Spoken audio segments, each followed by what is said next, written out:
anymore. But I followed it exactly what he was doing. I was juicing only green. I was keeping away. It was too hard to cook otherwise. So like cook for the kids one way and then cook for me another way or so forth.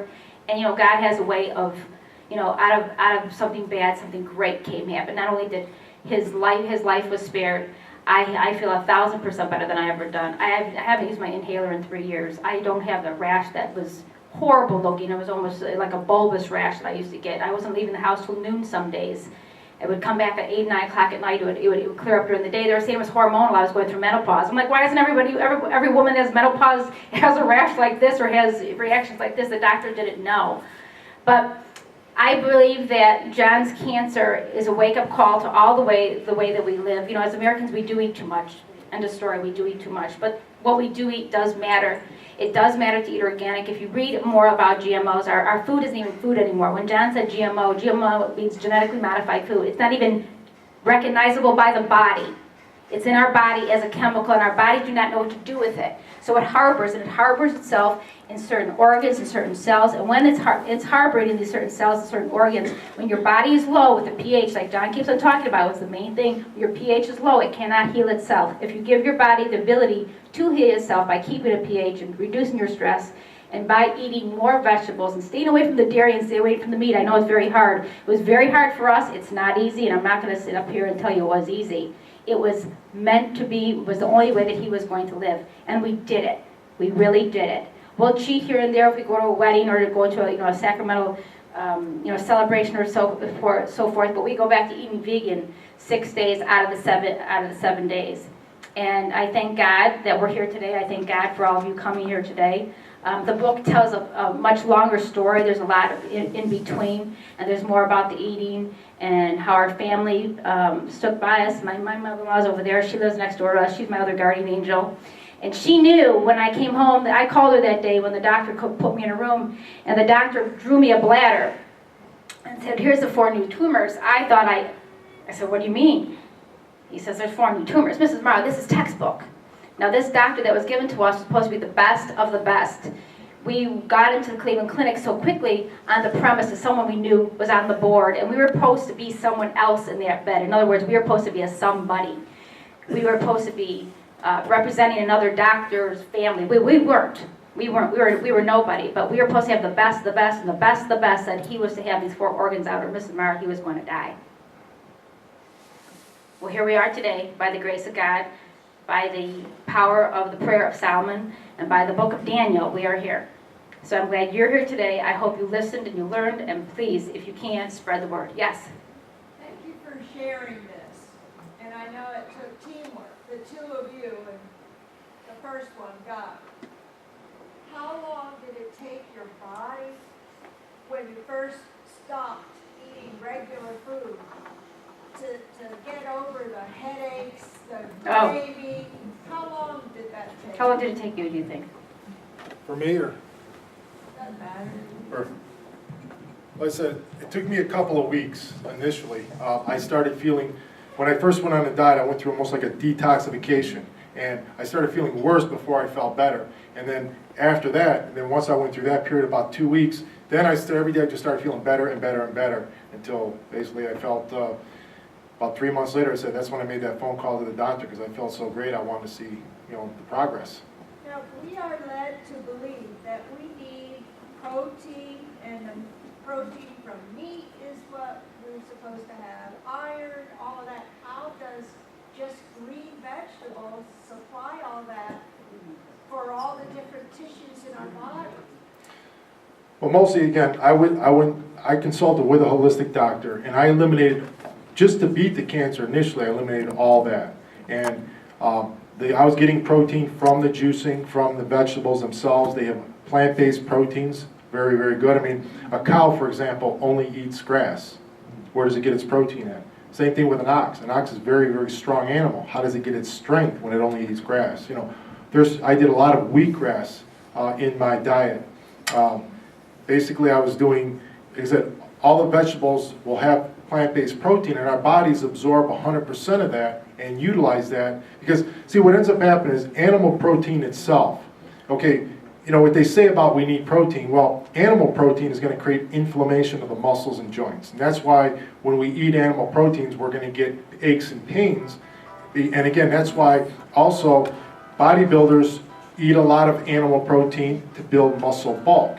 The reason being is because that muscle will be inflamed by that animal protein. And then as we increase the blood flow there and exercise that muscle, it basically breaks it down more and builds muscle on top of that inflamed muscle to give us muscle mass. And that's how bodybuilders and so forth will get and will eat a lot of protein, animal protein, and then work those muscles and get that muscle mass. But by eating plant-based protein, we won't get that muscle mass, but we'll get muscle strength, because the protein in the plants feed the muscles differently than the animal type protein, and feed it. And again, because right now that I'm vegan actually, and I eat very, very little meat, I'm actually stronger now than I was when I was eating meat almost every single day. And again, I was a little bit bigger, my muscles were a little larger then, but they weren't as strong. So it's a good sacrifice for me as far as that goes. But then again, now what I do is I'll eat a little bit, once a week I'll eat some meat, grass-fed beef, and so forth. And again, once in a while we'll go out to a regular restaurant, or an occasion like today I'll eat pretty much, regular meal. But pretty much 80% of my meals are vegan, and I go, like in the recipes that I have in my book, those are my go-to foods that I go to pretty much every day. A lot of it is the soups, the broccoli with the quinoa pastas, and I'll either have it with the broccolini or made with red sauce, and a lot of salads and so forth. I'll eat those foods and I'll juice every day. And those are my go-to foods. And then once in a while I'll eat the other foods. And again, I eat what I want, when I want. It just depends on how I want to feel. The other day I went to my uncle's house and I had some regular spaghetti. It was homemade, and she had some chicken sausage. And I had a little bit of that, and I had a meatball. And I tell you what, a couple days later, my back is killing me. Because again, it creates inflammation. Because when I went on this diet to beat the cancer, not only did I beat the cancer, every ache, pain, and ailment in my body disappeared. Because I used to wake up in the morning, my back was killing me. I had to roll out of bed. It was sharp shooting pains in my back. I couldn't lift my arms up to wash my hair in the morning because my shoulders were in such pain.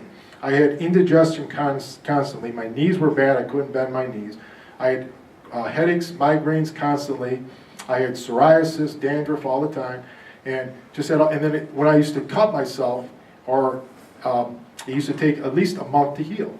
And I used to get cracked cuticles and so forth. All these things were all these conditions. Well, once I got the cancer and I go on this radical diet, not only did I beat the cancer, but every ache, pain, and ailment disappears. And then as I started introducing the foods one by one, my wife went out and bought some chicken one day, organic chicken. I ate it. A couple days later, my back is hurting again. I'm thinking, it can't be. So stop eating it, it goes away. Eat it again, it comes back. And every time I'm eating, I'm noticing now, if I eat once in a while, I eat like a little grass-fed beef once a week, I'm okay. But if I eat more than once a week, I'll start feeling those pains. And the more I eat of it, the more pain I'll get. Because again, all these foods create inflammation. And for my body, being in construction for 30 years, I worked a lot with my back, my arms, my knees. So those are the areas where the inflammation is going to occur first and attack those areas and cause me discomfort. Just like a person who has arthritis because they work with their hands all their life. Well, the pain will settle off in there. Pretty much, it's usually something we've eaten. Like for example, also, my knee problem was eating too many eggs. And when I noticed that I started eating eggs again, my knee problems came back, and as soon as I stopped eating them, they would go away. And the same thing with my psoriasis. I noticed that it was every time I would eat refined carbohydrates, any kind of processed whole wheat, even whole wheat toast, I would get the psoriasis really bad. And again, it's the gluten in there also would affect our bodies. And we think, well, whole wheat's supposed to be good. Well, whole wheat's good, but then again, it's not because of the gluten in it. And it gives us a lot of, and people even that are not intolerant to gluten, it's still going to affect everyone's body some way, shape, or form. And I know how it affects mine now, all these other foods. So, and then again, I noticed, it's not just what we eat, it's also what state of mind where we eat it. And I notice now that if, again, I am upset or stressed in any way, I won't eat certain foods that will create more inflammation than foods that won't. The foods that don't create inflammation are going to be your vegetables and a lot of your most of your vegetables only are going to not cause inflammation. Everything else is going to create inflammation somehow, shape, way, or form. So. Yes. Most of the juicing recipes or, NutriBullet recipes all have something to make it taste better. When I looked at what you had up there, did it take you a while to get used to the taste of just garlic, lemon, kale? No, I never got used to it. As far as the taste, it was horrible. And my idea, because I used to, not only did I juice the cucumbers and the kale, which is horrible, and then also, the garlic and the ginger, but I also took the bottoms of the broccoli, okay, the stalks that you just throw away, I juiced those. The bottoms of the asparagus that people would just throw away, I juiced those. Anything that was in the, any kind of salad, anything green in the refrigerator, I just basically just juiced it. And I drank it. It didn't matter what it tasted like, because again, I had to kill this cancer. I wanted to kill it. I wanted to beat it. The conventional way, to me, wasn't an option. I couldn't go through it. I couldn't put my family through it. I couldn't be a burden to them, I just figured there has to be a better way. So again, through a lot of prayer, and God was guiding me every step of the way.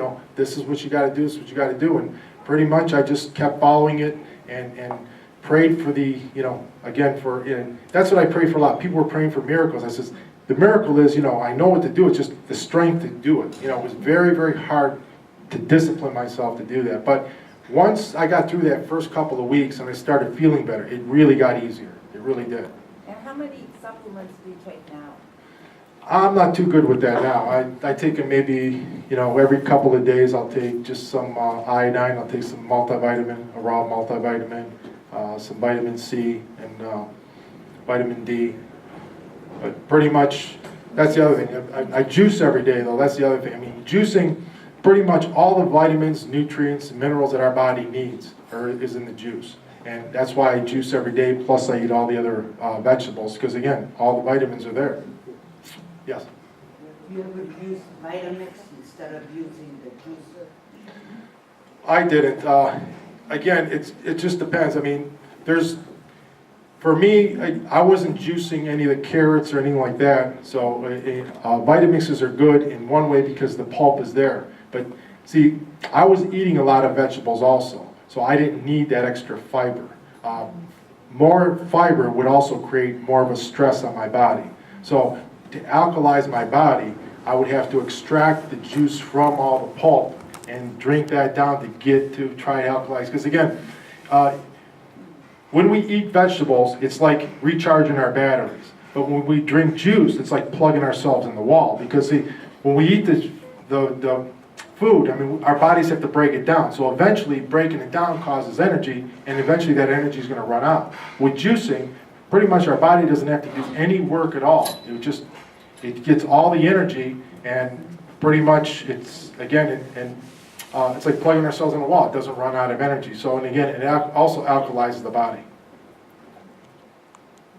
Yes? Did you ever hear of something called biofilm? Biofilm? No. I'm just reading about it, where it's the bacteria in our body takes on a life of its own. And they said the supplements sometimes that we take actually feed these cells and make them even so strong that we cannot cure them. They just take on a life of their own. And antibiotics that we can put in our system make this biofilm that goes around the cells even stronger. So this is what we have to fight if that's it. Yeah, I haven't heard of that, biofilm.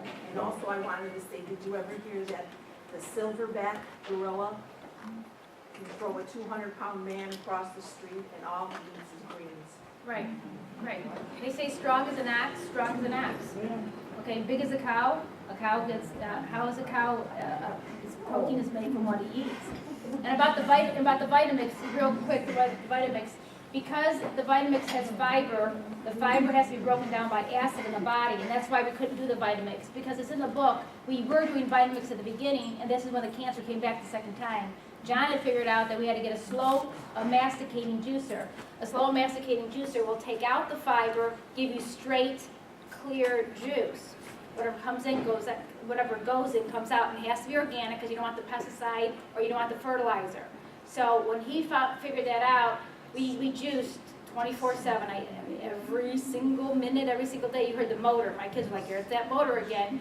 And we did it, and we did it, and we juiced it, and that's when he really started to heal because there was no fiber left, so his body didn't have to put out any acid, which causes, any stress causes acid, and our body has acid to break down things. We didn't want to overstress his body in every way. So a basic Vitamix is good for juicing if you're not curing cancer. That's my answer to that. Okay, you can do it, but you have to use water. When you use a slow masticating juicer, which are more expensive, okay, you'll feel it's almost like an IV right into your vein because it's strict juice with no breakdown. And that's what we do at home now, every day, right before we came. Yeah, we juice every day, so. Yes? About how many pounds of greens does it take to feed you? Well, it takes about 1 pound of greens, which is 16 ounces. It yields 8 ounces of juice. So pretty much what I drink is I'll drink about 32 ounces every morning. So about 4 pounds it takes to juice every day. So each of us will drink about that much. That's only in the morning, and then the rest of the day you'll just eat vegetables. I'll eat vegetables, just vegan pretty much. I usually, right now, I mean, I'm good usually in the morning. I don't usually eat lunch. I'm usually good all the way till dinner time with just the juicing. It's usually when I add, like once in a while I'll go to Panera's and I'll have some green tea and a bagel. By midday, I can't keep my eyes open because I added that one bagel. But if I don't have that bagel, I got sustainable energy pretty much just from the juicing all day. How much water do you drink on top of the juicing? Probably about normal amount now. I used to drink like almost a gallon a day. Now I'm down to about half a gallon a day. You got so much water in the vegetable, you don't need that. Right. Yes. Right. Yes. Yes. Based on your experience now, do you think this way of eating is preventive for healthy people? Absolutely. Again, you only have to go radical if you have the cancer. But if you don't have the cancer, pretty much you can eat what you want to eat. It's just a matter of, like I said, it's not what we eat, it's when we eat it, why we're eating it, how we're eating it, where it comes from, and the state of mind. So if we're conscientious, we're making sure that the food now is not genetically modified, that it's, good organic food, and that pretty much it's free of all the pesticides and herbicides, and we're not stressed out or really upset, we can eat that food and it's not going to have hardly any effect on us. It's when we are upset or stressed out and then we eat these foods with all these carcinogens is when then the percentage rate or the odds go up to getting cancer then. Yes? One thing you didn't mention was salt. When you eat all these vegetables, can you salt them or not? Oh yes, I was using sea salt generously. Processed salt is not good because it goes through a chemical process which changes then the molecular structure of it. But natural sea salt is very, very good for the body. And again, I did it with iodine because the body needs iodine, because when we eliminate processed foods which contain regular sodium which has iodine in it, we need to replenish our bodies with iodine. Yes? There was it over here. They have iodized sea salt. Yes, iodized sea salt is what I use. The question over here, go ahead. Yeah, John, you had said about the bodybuilders. I don't know if people remember the gentleman Jack LaLanne. Yes. Years ago,